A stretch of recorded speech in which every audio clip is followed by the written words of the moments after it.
Yeah, I feel like this split's been weirdly the easiest one for us.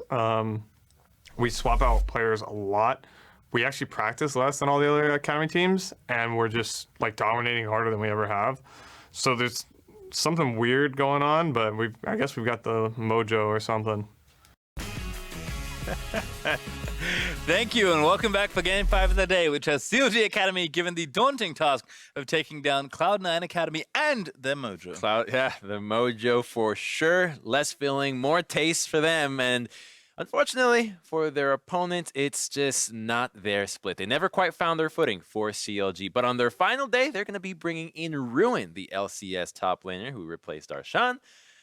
But with the Echo Fox win earlier that we just saw, this is a must-win for CLG if they want to have any shot at making playoffs. And meanwhile, they're going to face off against the first-place team in Cloud9, who are looking to secure their first-round bye with their new bot laner. Yeah, definitely is new to this team, but not new to the organization, as he was previously playing with the C9 scrim team with FLICKR and Zeyzal way before his Golden Guardian days. And Cloud9 has a huge lead over the competition, as you heard Grayson and Golden Glue speak about it earlier. So they're taking this opportunity to flex their roster depth and really switch players in and out, back and forth, and it seems to not matter. Whatever they do, they get the wins, and that's the hotness that Golden Glue's talking Well, about. they already lost yesterday. Let's see if CLG have the magic today. But we are going to now look at the starting lineups on the blue side.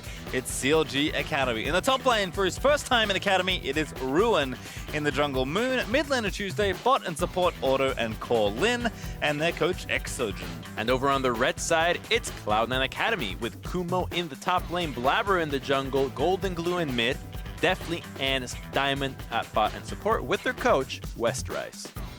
So again, Cloud9 with a win here will clinch themselves a bye in the playoffs. And as a team that is looking to win Academy Worlds once again, would love to start playoffs off right. They absolutely would, and they get to have a little bit of spice to their playoff potential run when you've got Deftly in the mix. Now that you have a brand new player, all the prep, all the practice that these teams did against Cloud9 Academy goes out the window, at least for the bottom lane, because this is a new player that they haven't even played against because he comes from LCS.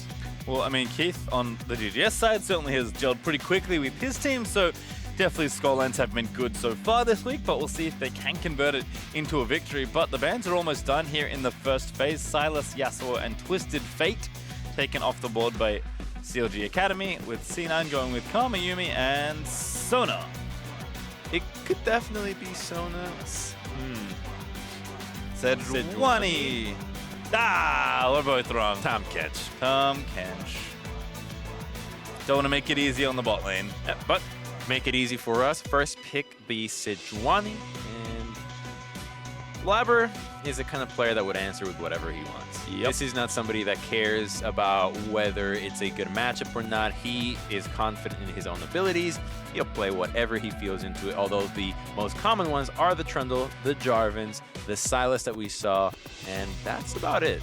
So it looks like we're going to be going with the Xayah Rakan first two picks, I wonder. Well, with Silas ban, unfortunately not an option there for Blabber, but Trundle and J4 still just fine. Definitely looks like he'll take a pretty solid champ, and I think Rakan always a good compliment.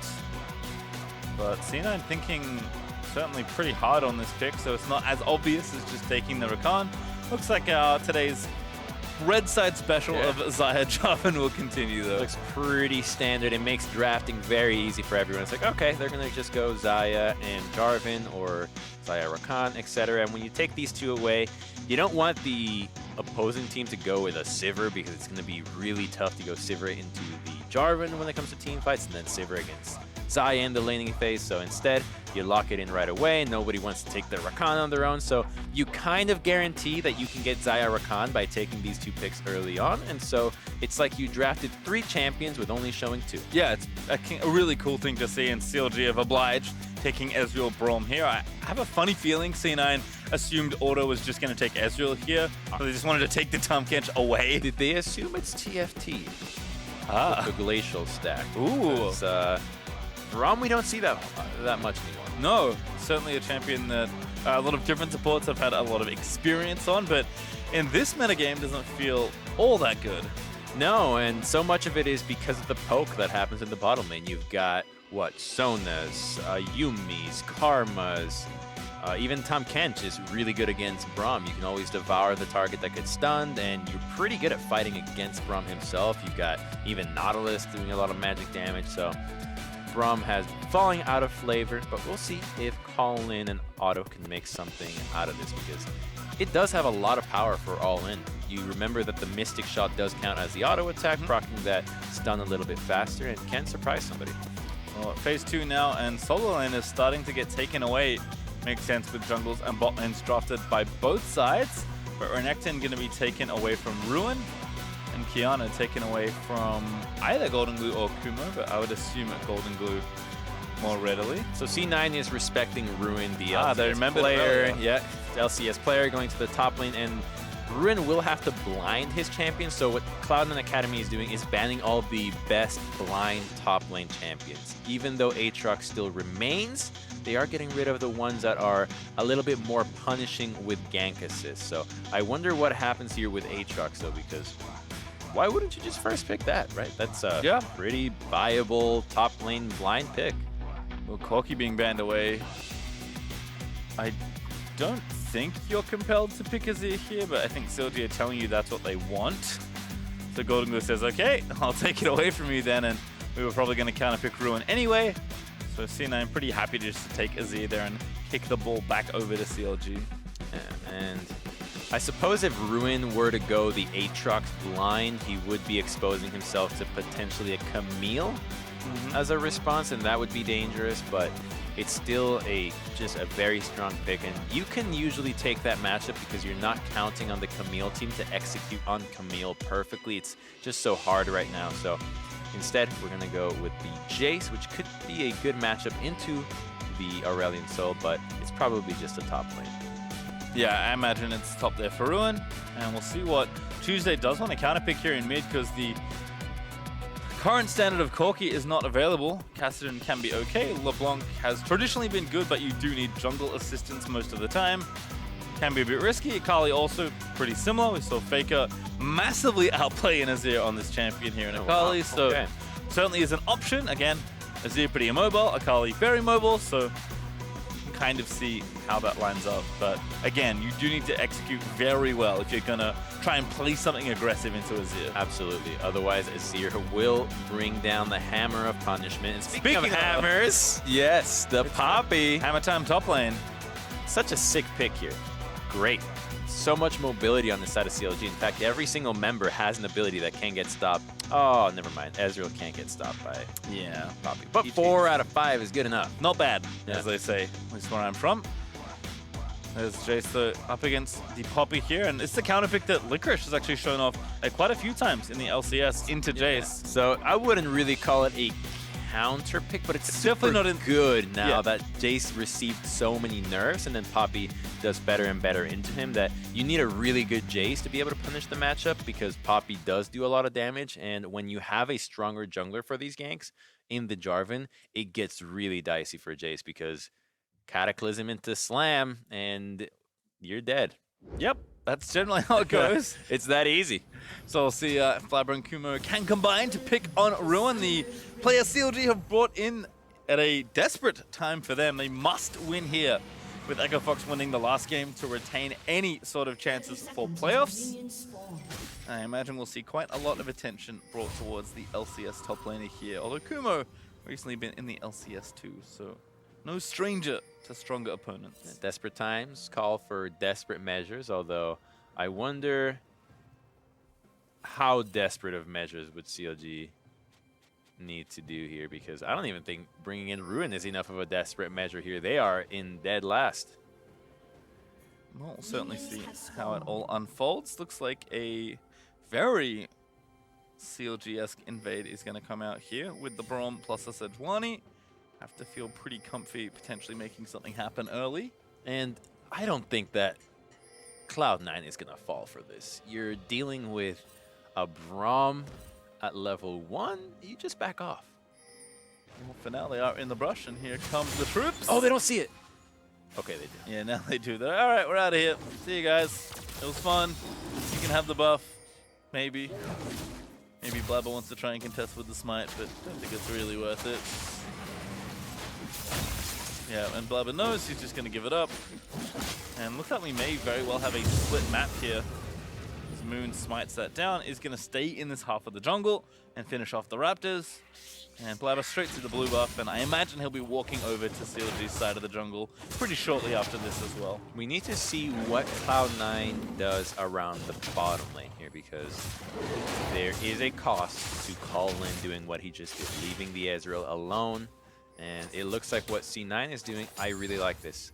Build up a big wave to stack so that you can crash the wave at the same time that your jungler goes for the invade, so that you guarantee that Call9 or Auto won't leave the lane to harass Jarvan here. So instead of hard shoving, they chose to hold the wave, and as a result, Blabber does not get 3 buffs. Yeah, and he's warded out, but again, doesn't matter. Blabber knows he has kind of this side of the map to play on, and is going to go straight for these Krugs potentially. Yes, it's going to start. Oh, he learned last time he was doing this, he actually got collapsed on at Krugs and gave up a kill. So definitely knowing that using that sweeper in that location is a worth investment. Probably accurately infer where Moon is though, as Moon has taken all of CLG Academy's roadside jungle. Is that a Battle Academia Chroma? From Ruin or Kuma? Ruin. I think so, but I'm not familiar enough with the skin line. I know it's Hextech Poppy for Kuma, but I'm not well versed in the Battle Academia Chromas, I will be perfectly honest. But I'm going to go ahead and say yes. Oh, there's Because actually confidence such is a important. giant pool of information of League of Legends things. Yeah, the number of skins in the game is quite high. And the junglers did just trade sides of the map. Good on them though for just doing a full clear, trying to maximize the goal, not wasting their time with just leaving 1 or 2 camps. The days of leaving 1 or 2 camps are kind of over, because you would rather just time the camp and then go invade and take it again, as opposed to letting it just sit there and rot.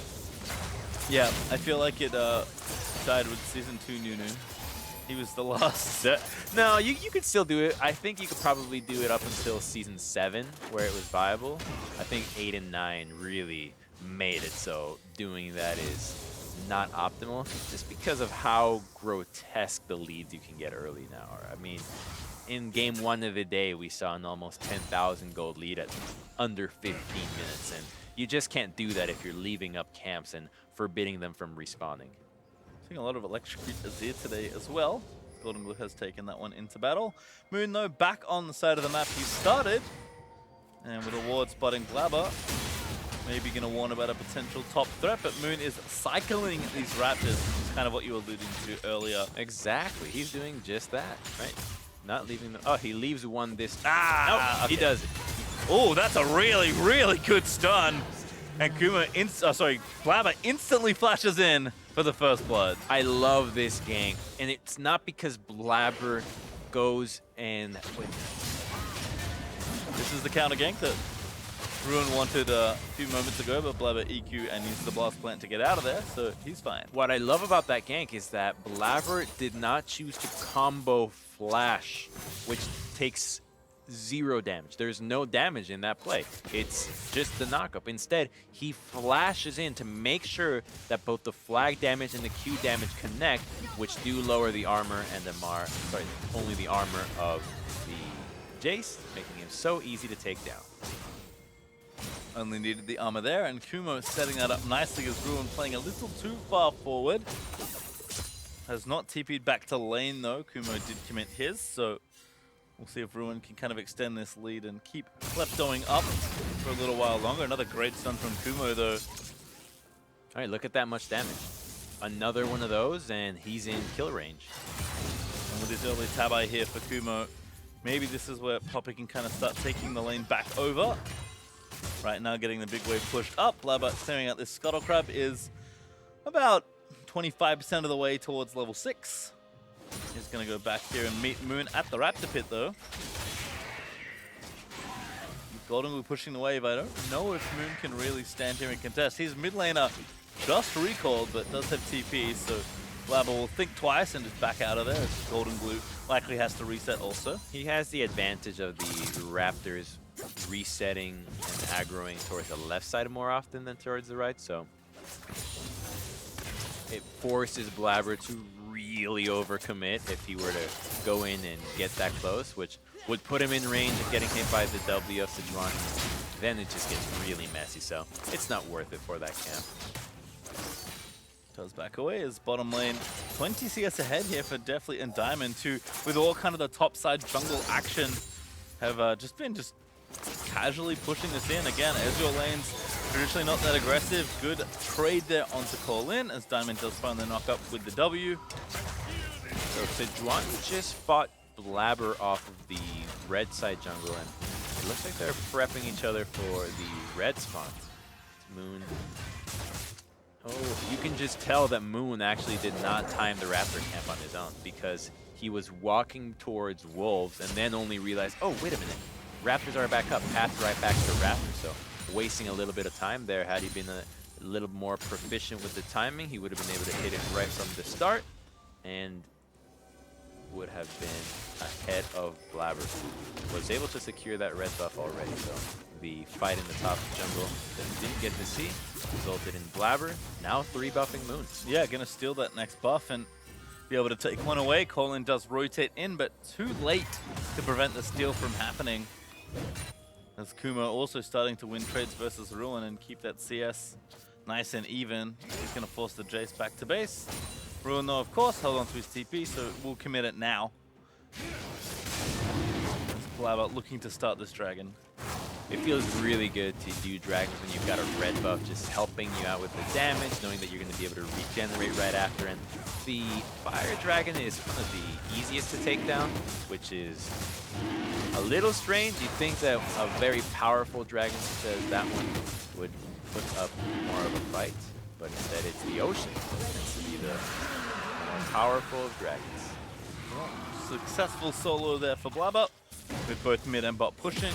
So had more than enough space to do that successfully. And Ruin getting some plays, is still looking to apply that pressure. Kumo has walked back, which is why Ruin was able to push the lane in and get some of that plate gold. But between the Ninja Tabai and the Barmy Cinder, certainly feels like Kumo is ready to take hold of this top lane, at least 1v1. So what we've seen from Kumo, if you're not familiar, he played in the LCS for 2 weeks, and it's because Licorice did have a wrist injury, so he was moving up to the LCS team. Played mostly Jace, but the big thing was the last hitting. Kumo's last hitting was not where it needed to be, so for this game, I'm looking out to see what his CS score looks like, because if it can stay somewhat comparable to Ruins, he's done a fantastic job. But if it drops significantly, then we've got some trouble, because the whole point of this matchup is just farm and out-tank and out-team fight. Kumo still fighting, continuing to win these trades, but here's Moon to make it uneven. Kumo maybe baited in here. Keeper's verdict, Pop gonna chase in, gets the Q, and there's a solo kill. And Blabber right in time to force Moon away. There's the Cataclysm, gonna force that flash. He had to flash away, not because of the Jarvan damage, but because of the threat that Kumo's stun was gonna come back up and he was gonna get slammed into the wall. And that's a solo kill out of Kumo. It's the Bami Cinder that amps the damage so much, and Poppy's quite sticky. If you're not gonna be able to eat her out right away, she is resilient. Definitely also almost getting stunned here, but does manage to dodge that last auto for the potential proc, because we'll watch this one again. From start to finish, this is the Kumo solo kill. Right, so he's thinking about, can I get the wave? But instead, he gets a little bit greedy and decides to take the battle against Kumo when the shield was up, mind you. The shield from Kumo, so he basically wasted damage for no gain. And once you commit to that and you spend so much time next to her, it's just not gonna be your day.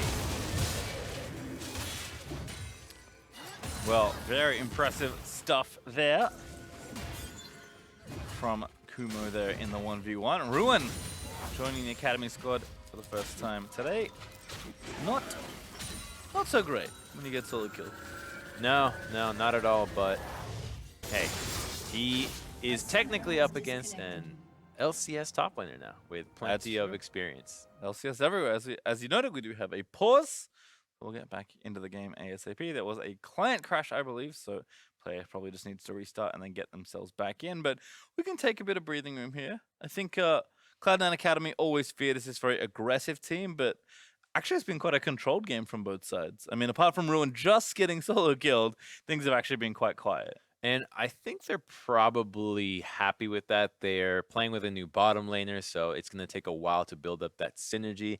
It's not going to be a surprise if Keith might click sooner with Golden Guardians than definitely with C9. So who's to say that they should be playing faster or slower? And they always have Golden Glue in the mid lane on the Azir. So it's not like they don't have a problem with sitting back and scaling, because Golden Glue has done this a million times before and proves to be one of the better Azirs in Academy. Yeah, I think the thing that people maybe forget about Cloud9 Academy is that, yes, they're very talented, yes, they're very aggressive, yes, they have a lot of individual skill, especially in this league. You can see a lot of the games just feels like they outclass their opponents, but they're also like a very well-drilled team, right? Like, we saw TSM Academy win a split last split basically just by being better on the map than most of their opponents, while also being talented. I think Cloud9 Academy have started to realize, you know what, it's not just enough to, outclass someone and win all our games that way. We actually have to, win the game properly. And with so much movement between the two sides, up and down between Academy and LCS, it's important that your players can win on bigger stages, because you come in thinking you can just smash someone in lane as you move up to the LCS, not going to work out for you. You cannot bring the solo kill into the LCS. I really like that transfer of just LCS player plays in Academy in the LCS, and just keep mixing it up back and forth, because there is a chance that you land on a permutation of players that you just did not think of at all that turns to be the best. And the example for that is 100 Thieves. Oh, yeah. Like, nobody in their right minds with all 10, 100 Thieves players would choose Someday on Academy. But it's what's working best for them. So similarly with Cloud9, they continue to experiment. You think, oh, well, that doesn't make sense. I would want this player on the team. But hey, it turns out that when it comes to the synergies, this lineup makes more sense. So continuing to experiment is fine, because we'd seen Jukes most of the time for Cloud9 Academy this summer. And instead, we now have Kumo, who is now the LCS player, and maybe we'll see FLICKR next time around. Yeah, who knows? I mean, FLICKR did play in Academy for the first time this week as well. So you never really know what you're going to get with Cloud9, but I think they have continually been a proponent of using deeper rosters. Even, if you remember, the closest they got in recent memory to winning a championship was in Vancouver, where Jensen faithfully didn't press his own. Toronto as well, so it was both times Canada. Canada almost giving them the buff. Yeah, always. But, I mean, the entire series, they swapped in Ray and Impact, using that six-man roster all season long, believing that that was the best thing to try and get them to a championship. So as the limits for rosters have increased, as Academy is now required, for all the league teams to have, everyone has deeper benches. And I think Cloud9 are just the first team to be like, you know what, let's actually try this and try and innovate, because if you can have a deeper roster, that can only be good for both your teams. I'd go as far as saying that Cloud9 was a team that decided to invest in making talent that is unrefined into LCS Academy caliber. They really focused in on the coaching staff and creating a system where any player can come in and come out a better player, which is why you see so many other players hotly contested in LCS teams, Academy teams. Everybody wants not only to be on Cloud9 Academy if you're trying to make it, but trying to move up to the LCS, you look for their player development. And I think a big part of it has to do with the coaching staff that they've built up and whatever systems they have going on for them that works for them. And somewhat of that too, I think you'd have to attribute to Golden Glue, who's been holding it down for them for such a long time that he's essentially a veteran of this squad. Well, gonna look for a route there onto auto, but Colin does put up the door to block that opportunity. Not in love with the teleport location there for auto, but he's an 80 carry, so I'll forgive him. Rift Herald though, turned up by Blabber. Golden Glue has demanded the plate gold, and Blabber has said, yes sir, I will drop the Herald in your lane. The Golden God has demanded more gold.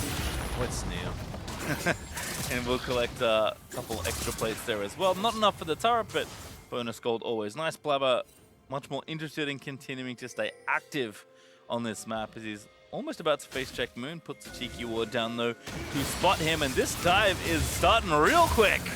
Colin maybe caught out. Good Glacial Fissure. Blabber gonna get stunned. Dunks in with the Cataclysm. Caught out in the front side, but Kumo already got the kill onto Auto, so a worthy trade as Cloud9 TP all 5 down for that kill. They 5-man that, and they need to go for this turret pretty quickly. They're going to be able to secure that first brick as well, so really nice timing out of that one. Not going to be able to convert into a Dragon, and I'm curious to see what happens in the top lane, because we get some pings there. Yep, great observer work, and yep, it's a lot of plates going over to Ruin. He's going to be able to secure 2. I'm not sure he's going to be able to get the entire turret, but at least all the gold it had to give is going to go to his pocket. Yep, gonna get this next plate. As you mentioned, wave coming in. Might stay to try and take it down, but low on mana and knowing that Kumo is back pretty soon, doesn't want to overcommit, so we'll just take a base here. And the good thing about that dive was Kumo actually hit the stun on Auto on the wall. It looked like they were waiting for Colin to use his dash before going in. Wait a minute, Moon? Golden Glue there with the ulti onto Moon, who's a little too far forward. Moon here, so it's definitely in Diamond. Knockup is there. Good stasis there by Colin to keep himself alive. It's Tuesday trying to run interference, but Golden Glue just takes down Colin. There's a good stun into the ult there from Tuesday as Auto able to get a trade kill. That was super greedy out of CLG, but luckily Cloud9 not in a position to punish, and now CLG, with that kill lead, might be considering the Infernal Dragon. Without priority in mid lane though, they need to go back and re-establish. Moon does not have ult. Looking for more. Blabber again going in, but he's too far forward. Now forced to flash, but Permafrost is there, definitely able to take down Moon. Tuesday going to be the next kill as well as Golden Glue surfs down. Now Auto knocked up. Great Keeper's Verdict there by Kumo. C9A going to dive in for this turret, but Ruin just trying to make Deathly pay. We'll keep him off the structure for now as Colin returns to mid lane. They are so aggressive when it comes to hanging around in the mid lane. That fight initially begun with Blabber not even using the combo to get in there, just the combo to be a part of the mix. So take another look at this. Moon thinking, oh, I can likely hit this, and I love Golden Glue's decisiveness. Immediately punked him back, but Blabber did not have combo. He used it to ditch Raptors and go straight in. So he's waiting for those cooldowns to be back in before he can actually participate in it. A good decision by Tuesday, but take a look at what happens in the re-engage, because Ruin feigns to go back top, and CLG, look at this, Tuesday going in, using the Shroud to buy enough time with Blabber, but Golden Glue soldiers are completely ignored. Yeah, on a ward as we jump back in, and that Drake's already been started. Glacial Fissure out of Colin, but I think they've got enough tankiness to live through the first assault. Tuesday trying to find a sniper, definitely able to take down the support. Gets a double actually as Moon's dead. That means the Drake is over to Cloud9 Academy, but Tuesday does shut down Golden Glue as Blabber smites the Drake away. There's a teleport now that CLG is committing Ruin top to try to get a turret out of this one, so they won't walk away with no objectives out of this fight. Blabber also too low to fight the red buff Ezreal. So Tuesday, despite being deep in enemy territory, will get the kill and get out safely. Ruin does take the turret, as you mentioned. So Gold still sticking somewhat close. Is definitely now going to get doved on by the Akali, who's very strong. Definitely will get shut down by Auto. Ignite onto Diamond. Not enough with the shield there to get the kill, as Ruin is just short of the snipe there with the Shock Blast. Auto is getting really strong now. Found that kill on that 3-1 and 2. Basically the same scoreline as his counterpart Deathly, who had the upper hand through most of the laning phase. Still about 2,000 gold up for Cloud9 Academy, although could be cut in half here as they finish off the mid lane outer turret. It does. So CLG looks like the game may have been slipping away from them, but right back in it with a good set of plays. So we don't get to see the entire setup for this fight, but it begins with Kumo hitting a very nice wall stun that does quite a bit to set up the rest of the fight, and with the Dragon aggroed onto Kumo, it basically was Cloud9's 6th man. Top lane here, Ruin about to get 3-man. Kumo looking again. I think he missed the ultis. Ruin maybe somehow dance around it, but can't dodge the rest of that. As Kumo able to get that kill as Cloud9 continue to apply the pressure. That's the danger of the Jace pick. When you're up against a champion like Jarvan, the second you don't have flash, you're just going to be punished over and over and over. And it's worth it for him because it's so easy to execute when you have a Poppy that benefits dramatically from everything you do to his kit. Poppy's Q, physical damage. You shred that, the percent damage that she does goes through the roof. So it's really tough for Ruin to be in this position. And frankly, the only way he can actually beat Poppy now is going to be building some sort of lifesteal item. He's going to need a Blade of the Ruin King, a Death Stance, or a Bloodthirster to really match Poppy in the side lanes. He needs sustain. We'll see how Ruin does as the game develops, but I think right now for CLG, looking at Auto and Tuesday, there's maybe the players you can lean on, though a dive is brewing here onto Kumo. I do see one TP up for Cloud9. Definitely's almost back as well. I think Kumo should risk this. I don't think that Tuesday and Moon have enough damage to take him down, and I like what he does. He thinks about it like, wait a minute, I can probably take these guys on, and he sticks around.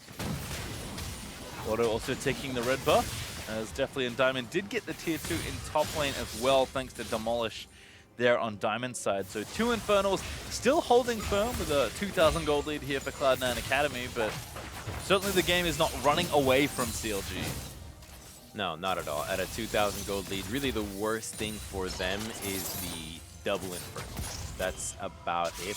And besides that, as long as Rom and Sejuani don't get buffed right away, they get good ultimates during a fight, it should set up every single member on CLG because they have the tools to deal with a lot of C9's power. Azir is not running cleanse. Hit a Sejuani ultimate on him, goes down right away. You don't have an Azir problem anymore. And that's really, really useful. And I think that Diamond recognized that and hence rushed the Mikhail's Crucible. But he needs to be spot on and follow whoever's going to get hit by this Sejuani ultimate. Because if he's not there, it doesn't matter that you built it. Also 6 CS away from that call being cashed in by Deftly.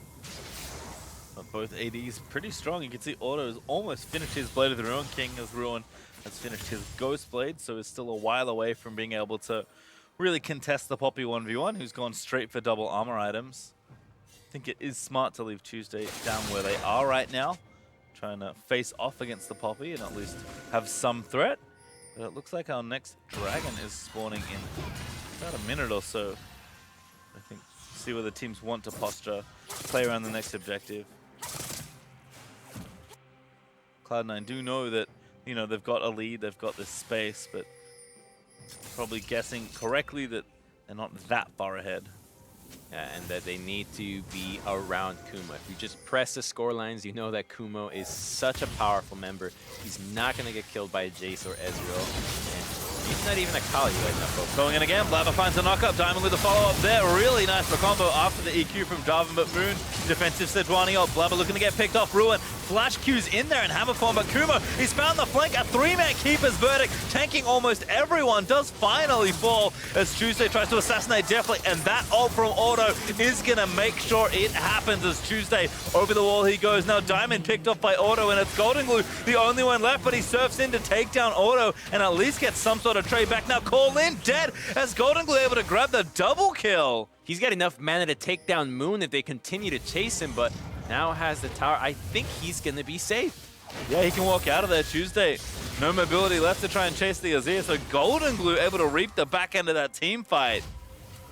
That's why C9's not in a rush. You can count on Golden Glue in the late game, and it begins with Blabber engaging, getting Auto in the initial engage. He buffers the E, but then gets Cataclysmed right away. Luckily, Kumo is stalling down Tuesday, but take a look at what happens with the Ezreal ultimate on Tuesday.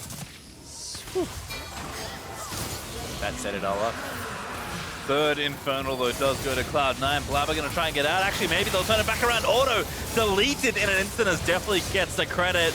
And now Ruin stunned up against the wall into the Poppy zone. Means that Cloud9, 5v3 advantage. Straight to Baron. They would go to Baron with just a one-man advantage, but with triple Infernals and both your carries up, this is a no-brainer for them. Moon, his only play here would be to try to go for a steal, but they're just backing off. They know they have no chance against this Cloud9 squad, so they're giving it up, and instead will be trading the tier 1 bottom.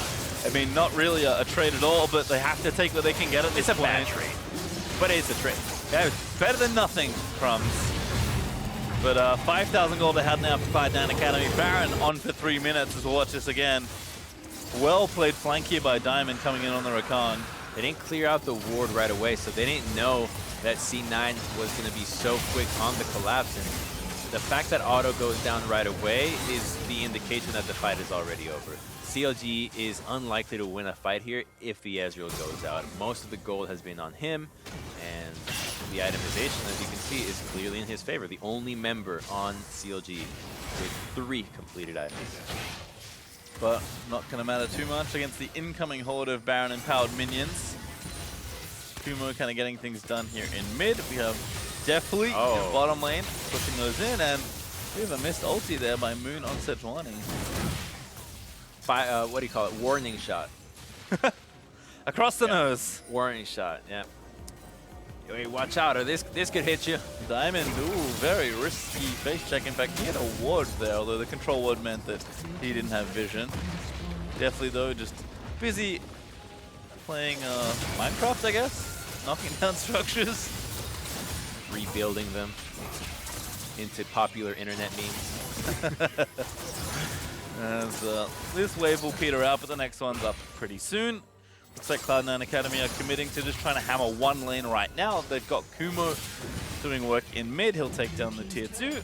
No need for the 3-lane pressure right now. A little too risky with CLG being willing to pull the trigger. And that's a nice double root by Deathly. They're willing to pull the trigger, but there's not a lot in the chamber. It's Sejuani without an ultimate, and without her to lock down anybody, it's really going to be up to Braum and 4 stacks of his passive, which there's not a lot of members that can get in the mix safely to proc that. So and now Kumo still has a big wave. Kumo going to rotate down and pressure them away from this turret. They'll take it, and now expose the inhib. CLG, if you want to make a stand, might be the time, but without Moon's ultimate, they feel that they can't really do too much there. So at the mercy of Cloud9 still, as Diamond tributed a poke there onto Moon.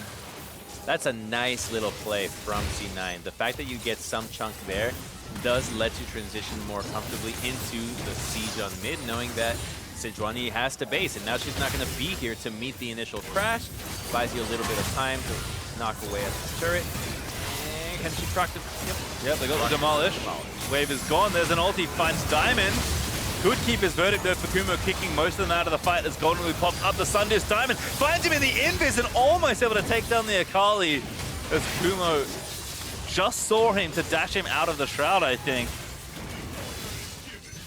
That was a really good heads-up play out of Diamond, trying to get the Akali because she's the only threat that will likely take down Azir and Deathly. So as long as she's accounted for, I don't think that anybody else can get in the mix because Ruin and Auto do need to position themselves to line skill shots up. So as long as Poppy and Blabber are in body block range. They got Moon. That's a kill for Golden Glue. Not tanky enough right now on the set. Did pop the Stone Plate, I think, as well, but it just wasn't enough. And Diamond barely living with a few hundred health. Cloud9 happy with what they get. Unfortunately for them, not able to continue the shove and get another inhib turret at least. But they do significant damage with that Baron buff. And the siege that they have up next will be even easier for them as more waves of items are completed. You got the rapid fire cannon now with a zeal for Deathly, so very powerful. And take a look at Moon. He goes for a very, very bold positioning here. The stone plate was popped before anybody was on him. There was no target priority from his team. No one was dealing damage. He kind of just walks a little forward saying, try. Can you kill me? Oh, yes. All right. I won't do that again. Nice situational awareness by Diamond to go straight onto Moon once the plate was wearing off. They're rewarded with a kill, and they'll continue sieging here in top lane. Baron up at a minute 30. There's an Ocean Drake if they want it, but I feel like right now they're all about this top side. And as long as they stay top side, they will secure vision, and that vision will yield to a Baron once the minion wave in the bottom lane ends up being a little closer to CLG's base. So this is the right play for C9.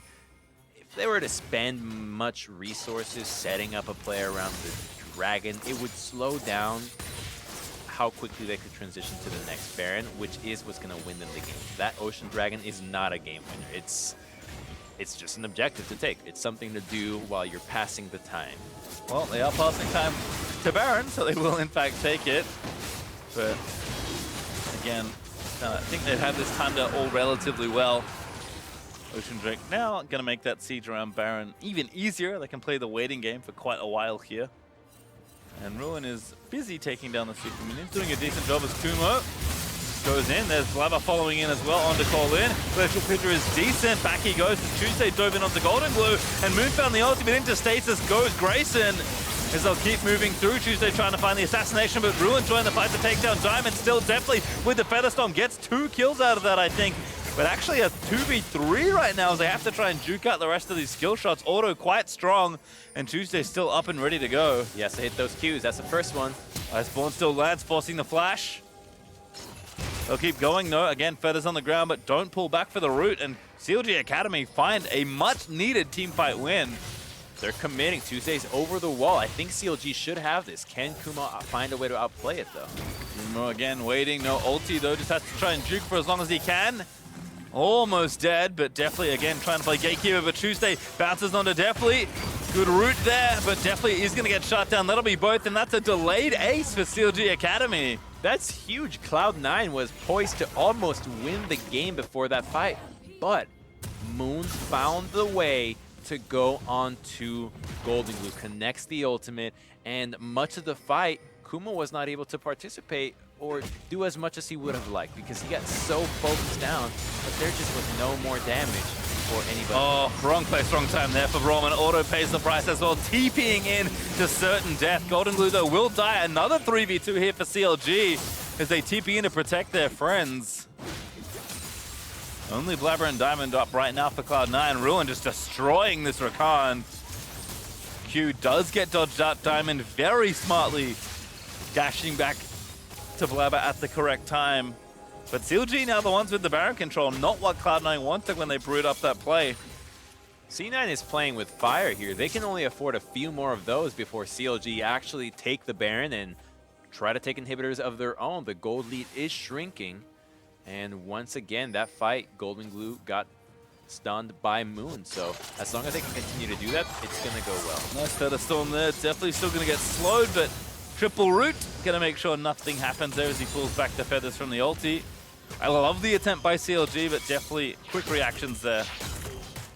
Well, I think you gotta expect that the Xayah is gonna do that. At this level, you have to respect your opponent enough to say, yeah, they'll dodge my skill shot like that. Unless you're getting creative from an angle and change things up from a straight line ultimate, I think that most pros would be able to dodge that. Well, of course, now definitely will not have it for the ensuing team fight here around this Baron, as both teams are jostling for vision here in the river. Two-shot barrage there for Auto. Doesn't get really any poke though, as Cloud9 are slowly pushing CLG out of here. But Tuesday again diving in onto Deathly. Remember, no ulti. Good CC chain there onto the Akali, but Tuesday into the stopwatch he goes. Root onto Moon. They're going to turn that kill back around. Blabber dead though. Both junglers actually will fall. And CLG still on the chase. They get a root onto Ruin. That may call off the play, but Auto is just peppering them with Mystic shots. Ruin did not connect that shock blast, so because junglers do trade, we get a stalemate of objectives. No one gets to go for Baron. Instead, it's back to siege mode, and this should be a good thing for CLG, having 2 poke champions. Well, thankfully for both sides, I suppose. Nothing happens. Junglers are dead, so Baron is not a thing. Fights will probably keep continuing here. I mean, Cloud9 Academy, I feel like they've been 4,000 gold ahead for 5 to 10 minutes, but it's not really feeling like it with the way these fights are going. They're not setting themselves up like they used to. Before, they were able to engage onto the carries right away. They're looking at keeping their carries alive, and now they took a fight with Deathly not having the ultimate. That would have been very different if Deathly would have been able to dodge away out of the Sejuani, root up multiple members, and then you've got Golden Glue dealing damage to the rooted members, so lots of things. Well, Cloud9 still want this Baron. still have Ocean and triple Infernal, and they'll just start it straight up here. They know they've been spotted, but they are going to force CLG to come to them. Ruin, no TP, has to walk all the way back from base.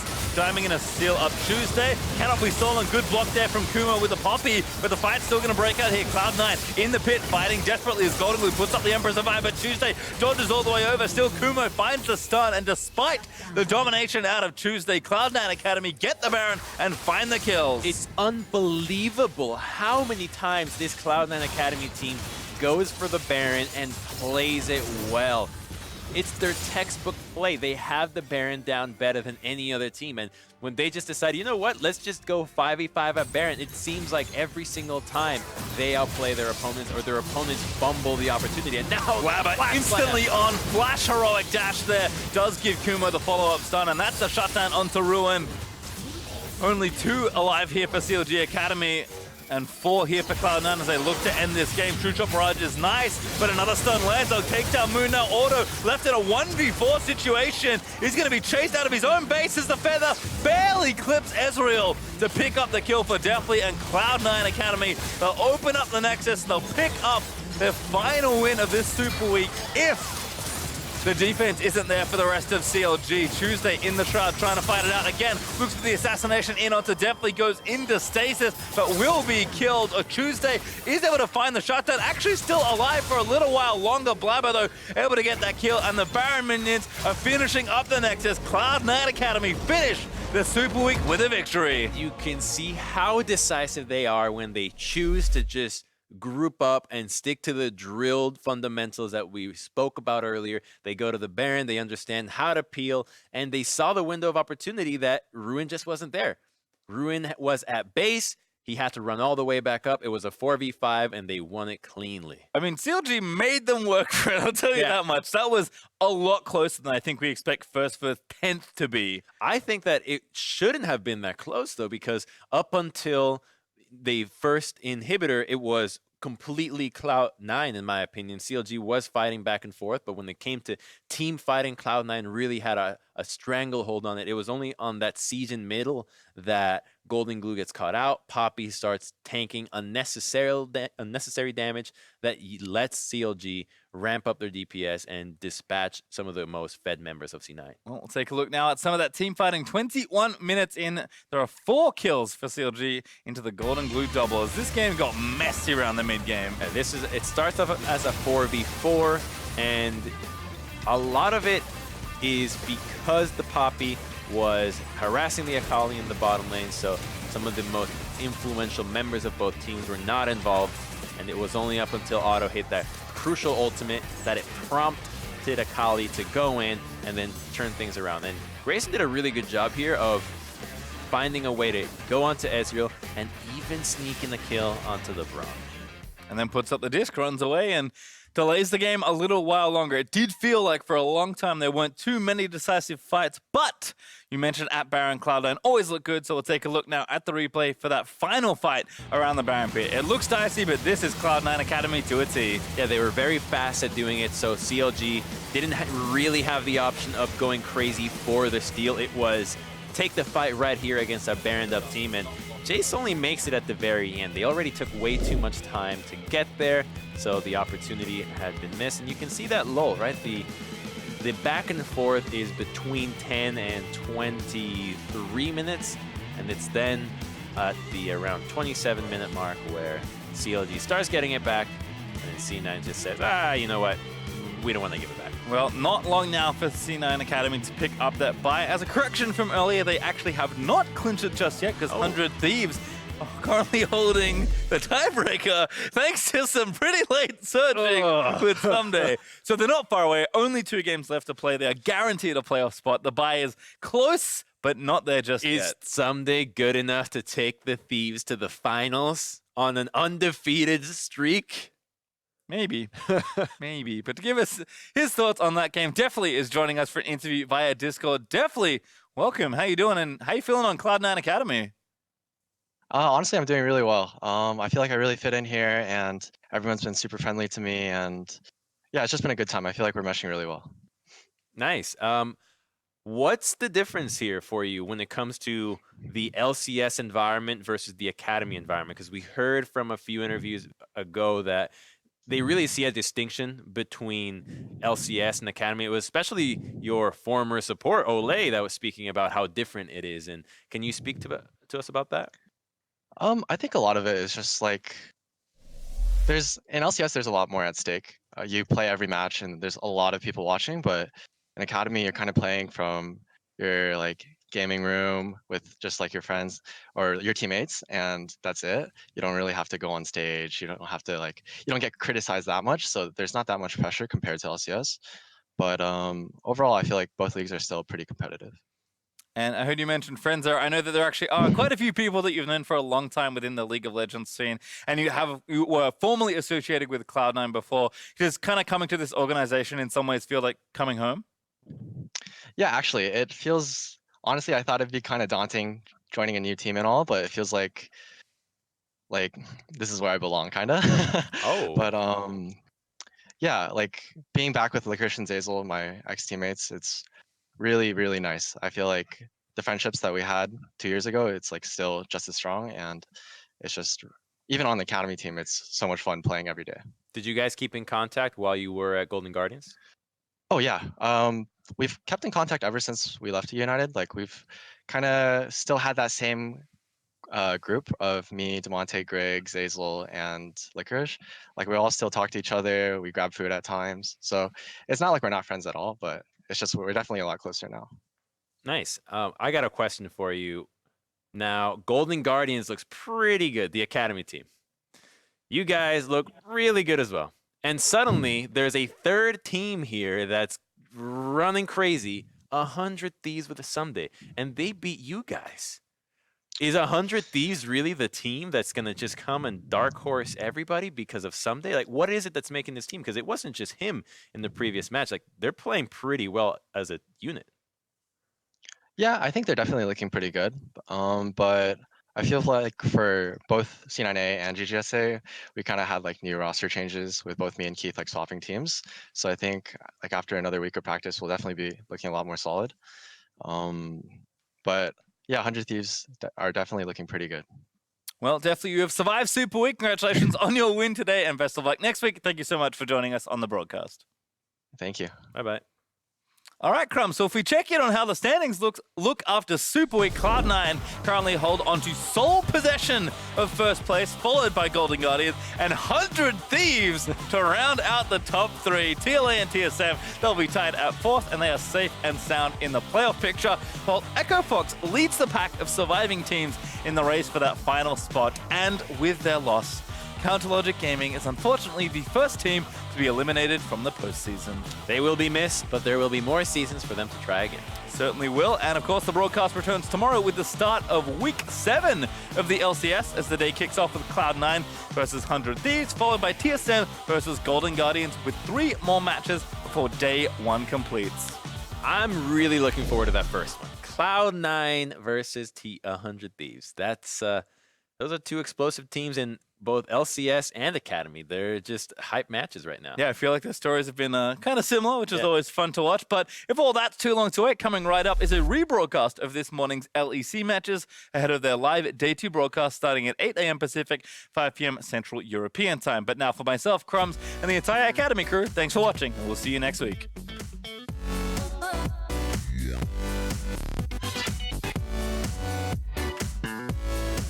Nope, he does it.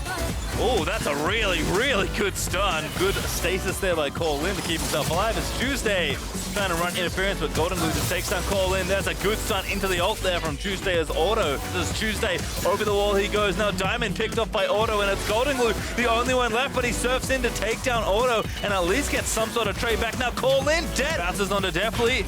Good route there, but Deathly is going to get shot down. That'll be both, and that's a delayed ace for CLGA Academy. Good block there from Kuma with the Poppy, but the fight's still going to break out here. Cloud9 in the pit, fighting desperately as Golden Glue puts up the Emperor's Survivor. Tuesday dodges all the way over. Still Kumo finds the stun.